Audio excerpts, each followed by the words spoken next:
this is the format of the new wars.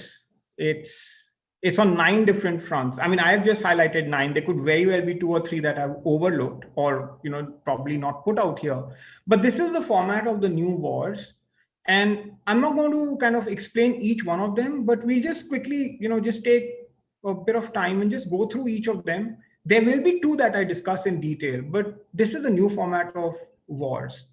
It's cyber, it's electromagnetic pulse. It's actually more about water, less about land. It's definitely economic wars and not necessarily political wars. There are trade wars. There is biological wars, which I think we're in the middle of one. There are narrative wars. It's very important. I'm going to speak about narrative. So 7 and 8 is something I've clubbed together and something I want to speak about. Narrative wars, PSYOPs, which is psychological operations. It's about what is fed to us. And finally, the semiconductors, nanochips, artificial intelligence, drone technology. But these are the 9 wars. And this is not just about this is not just about India. This is the globe. The globe's kind of meshed into this 9 formats. And I'll just quickly take 1 or 2 examples. For example, the trade wars. There is one massive trade war going on in the globe right now.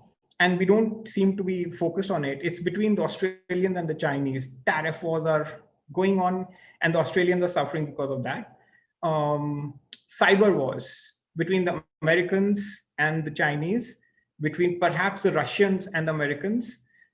There is water wars. We've been at the center of water wars between us and the Pakistanis, between China and India, Brahmaputra, etc. So I'm just giving you a sense of the new wars.